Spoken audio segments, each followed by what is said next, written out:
Assalamualaikum warahmatullahi wabarakatuh. Sahabat sebangsa dan setanah air dimanapun Anda berada, para netizen, perkenalkan, nama saya M. Khotim, alamat Dusun Congkrang, Desa Pasangsari, Kecamatan Windusari, Kabupaten Magelang, Provinsi Jawa Tengah. Saya sebagai warga masyarakat, sebagai korban dan sekaligus pelapor yang mana mewakili masyarakat, ingin menyampaikan bahwa terkait masalah kasus tindak pidana korupsi yang dilakukan oleh oknum kepala desa Pasangsari, sebenarnya ini sudah lama sekali. Sejak tahun 2019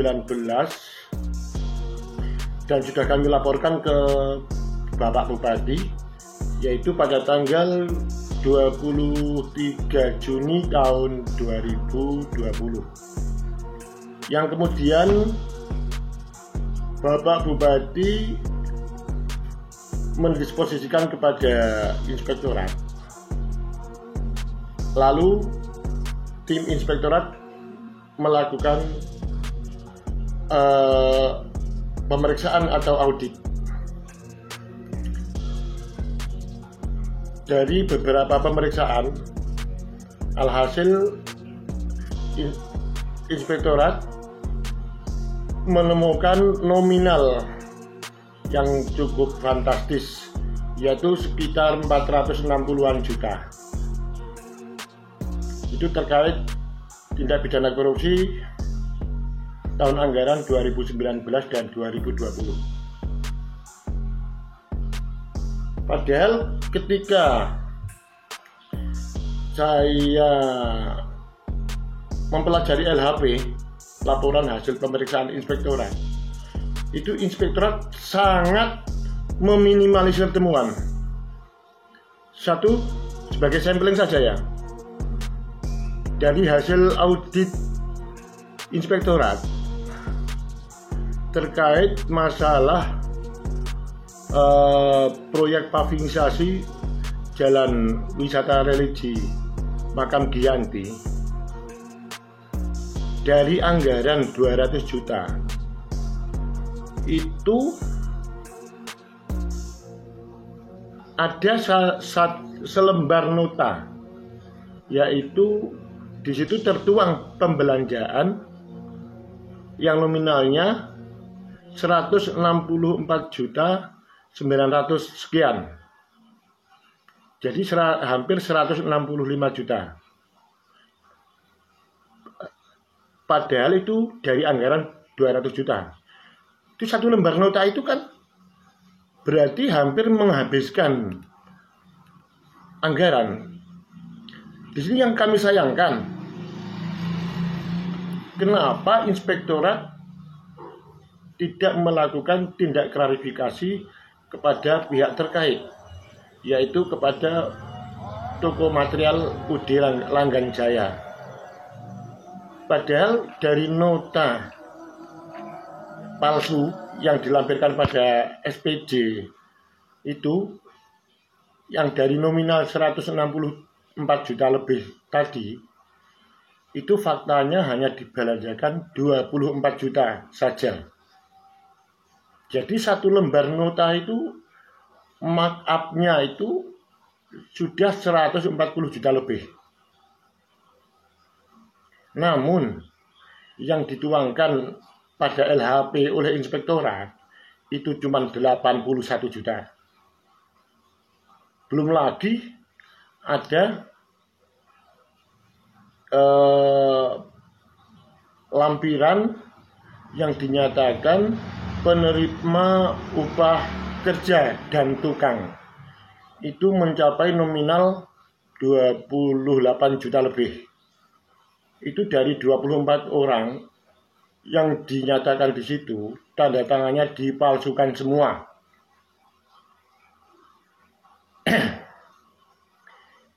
Setelah beberapa bulan bahkan masalah itu bergulir, endingnya masalah itu atau perkara itu sudah dihentikan oleh pihak Polres dan Inspektorat, yang mana katanya tidak ditemukan unsur pidana, tidak ditemukan kerugian negara. Nah, di situ karena kekecewaan kami, lalu kami mengajukan permohonan audiensi kepada Dewan Perwakilan Rakyat Daerah Kabupaten Magelang, yaitu ke Komisi A. Karena kami merasa kecewa, yang mana harapan kami atau maksud kami adalah tujuannya penegakan hukum, tidak hanya sebatas pengembalian. Dalam audiensi tersebut yang dihadiri oleh Dispermades Kabupaten Magelang, Inspektorat Kabupaten Magelang, dan ahli hukum dari Pemda, serta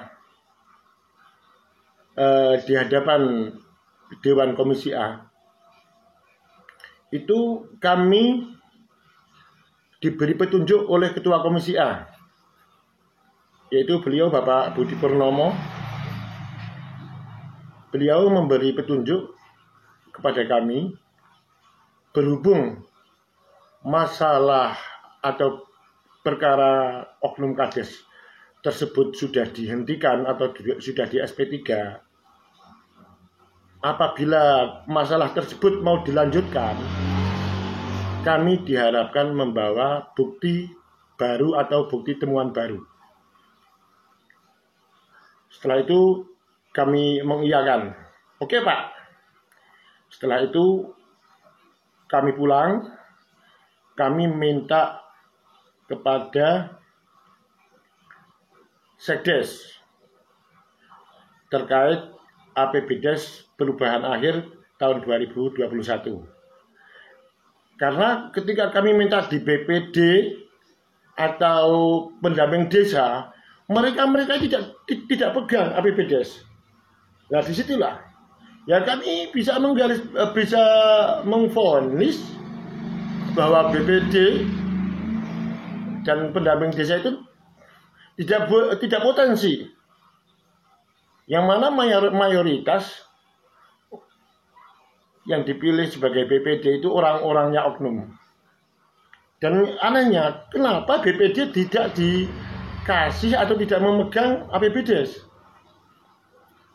Nah, setelah kami pelajari beberapa lembar, kami sudah menemukan temuan baru lagi yang sangat fantastis.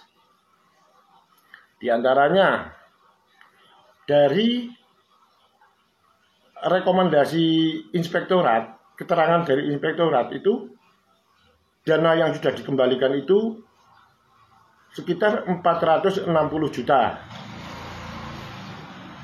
Itu dinyatakan sudah dikembalikan. Namun yang dituangkan pada APBDes 2021 1B itu hanya dituangkan 235 jutaan. Itu dari 460 juta, kalau dituangkan 235 kan sudah ditikung lagi atau diselewengkan lagi sekitar 50%-nya kan. Nah, singkat ceritanya begini. Pada tahun 2019 dan 2020, oknum Kades melakukan tindak pidana korupsi yang sudah kami laporkan,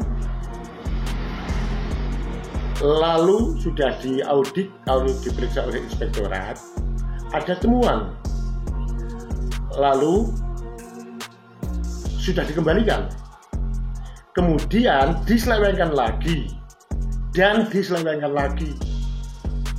Ya, yang kedua perlu kami jelaskan,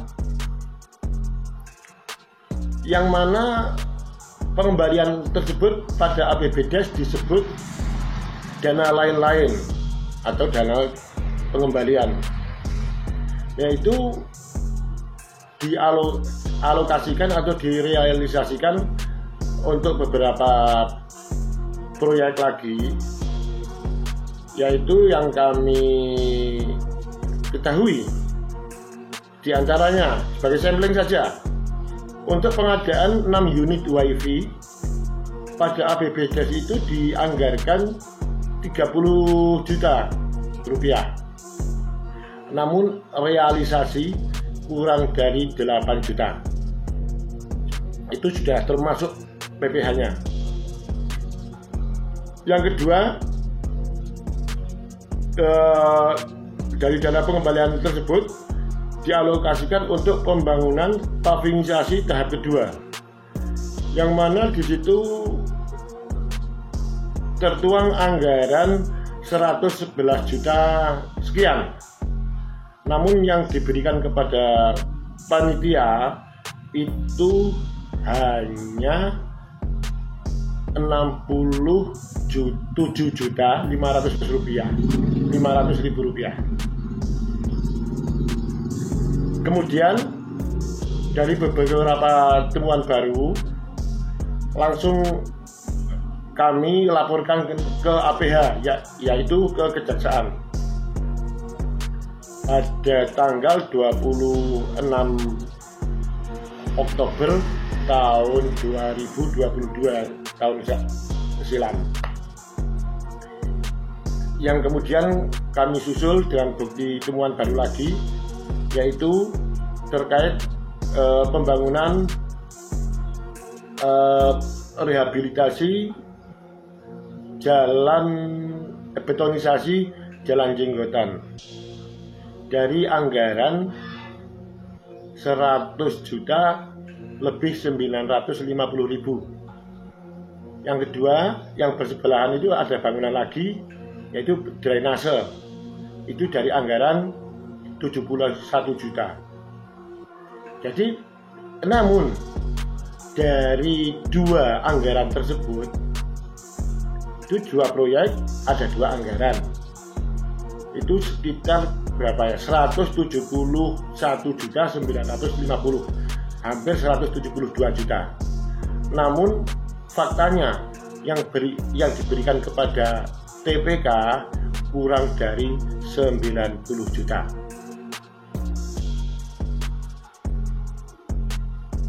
Kemudian setelah laporan kami masuk ke Kajari Magelang, lalu Kajari mendisposisikan kepada tim intelijen Jari. Setelah itu tim intel sudah memanggil beberapa saksi terkait dan pelapor, juga terlapor. Ya, terlapornya kami kurang tahu jelas sudah dipanggil atau belum. Tapi kalau kami sebagai pelapor dan saksi-saksi terkait sudah dipanggil semua, sudah dimintai keterangan semua, dan semua saksi-saksi itu kooperatif semua, tidak ada satupun yang mangkir. Setelah itu kasih intelijen, beliau saat itu yang Bapak Satya Wirawan menyatakan bahwa dari laporan yang masuk dan berdasarkan keterangan dari beberapa saksi, itu memang ditemukan unsur pidana. Lalu pada tanggal 24 Februari pihak intelijen sudah menaikkan kasus tersebut ke Kasipitsus. Nah, di Pitsus pun kami juga para saksi-saksi terkait sudah dipanggil, sudah dimintai keterangannya. Kami punya file atau husnuzon keterangan para saksi-saksi terkait itu, ketika pertanyaannya itu sama, kami yakin jawabannya juga sama. Tapi anehnya dari bulan Oktober sampai sekarang bulan Juli sudah habis ya, dan masuk Agustus sekarang ya. Jadi sudah hampir 10 bulan, namun belum ada progres penegakan hukum yang dilakukan oleh Kejaksaan Kabupaten Magelang. Dan pada bulan Mei tahun 2023 ini, karena menurut kami penanganan kejaksaan itu sangat lamban, dan kami sayangkan ketika kami tanya ke pihak Pitsus baik via WA ataupun ketemu langsung, itu pihak Pitsus belum atau tidak menjawab. Ketika kami menanyakan kapan akan dinaikkan dari penyelidikan ke penyidikan, dan kapan akan dilakukan penindakan atau penegakan hukum, kami tidak menekan loh. Paling lama, kurang bijak bagaimana. Tapi anehnya beliau pihak Pitsus belum menjawab sampai sekarang. Lalu pada bulan Mei kami sudah melayangkan atau melaporkan pihak kejaksaan terkait lambannya penanganan atau penundaan berlarut atau bagaimana. Kami laporkan kepada Ombudsman Republik Indonesia Perwakilan Jawa Tengah. Dan pada tanggal 12 Juni pihak Ombudsman Perwakilan Jawa Tengah sudah mengirimkan ke kami, yaitu satu, memberikan SPDP, surat pemberitahuan dimulainya pemeriksaan kejaksaan oleh Ombudsman Republik Indonesia Perwakilan Jawa Tengah. Ini buktinya. Ini data yang dikirim dari Ombudsman ke kami. Di samping itu, Ombudsman juga langsung melakukan klarifikasi tertulis kepada pihak Pitsus Kejaksaan Kabupaten Magelang tertanggal 12 Juni tahun 2023. Kami diberi, ini tembusannya yang diberikan ke kami. Namun pada tanggal 17 Juli pihak Pitsus Magelang belum juga memberikan jawaban terkait klarifikasi yang diminta oleh Ombudsman. Kemudian Ombudsman juga meminta klarifikasi, mengirimkan surat permohonan klarifikasi tertulis kepada Pitsus Kabupaten Magelang, yaitu permintaan klarifikasi yang kedua. Kami juga diberi tembusannya lagi. Ini buktinya, para netizen. Sampai sekarang pihak Kejari Kabupaten Magelang yang dalam pemeriksaan Ombudsman Perwakilan Jawa Tengah. Dan alhamdulillah kami sudah didampingi oleh tim PKP Jawa Tengah dan DIY, yaitu PKP itu kalau nggak salah itu kependekan dari pencegahan korupsi dan pungli, yang menangani wilayah Jawa Tengah dan daerah istimewa Yogyakarta. Harapan kami semoga keadilan yang kami upayakan, yang kami harapkan segera tercapai. Kami sebagai warga negara sekaligus korban, yang mana korban itu satu berhak untuk menuntut atau mencari keadilan. Kedua kalinya kami mengemban amanat Undang-Undang Dasar 45 pasal 27 ayat 3 yang berbunyi bahwa setiap warga negara itu berhak dan berkewajiban untuk ikut serta dalam hal pembelaan negara. Ketiga kalinya kami mengemban amanat Presiden yang sudah viral di beberapa media. Para netizen tahu kan? Kawal, awasi dana desa. Kalau ketahuan ada penyimpangan atau penyelewengan dana, laporkan. Namun setelah kami kawal, kami awasi, kami menangkap ada tindak penyelewengan, setelah kami laporkan, namun faktanya sangat berbelit. Jadi ada pepatah mengatakan bahwa mencari keadilan itu ibaratnya menyangkan benang basah. Yang kami tanyakan, akankah sesulit itu mencari keadilan di Magelang?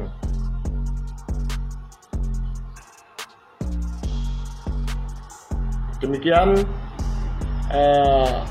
keterangan yang kami sampaikan kepada para netizen, pada publik. Harap publik ketahui ya, bahwa Desa Pasangsari, oknum kadesnya terbukti melakukan tindak pidana korupsi, namun proses penegakan hukum di Kabupaten Magelang sangat berbelit atau sangat lamban di dalam menangani. Nah, yang kami harapkan sebagai APH, kami husnudzon, mereka profesional.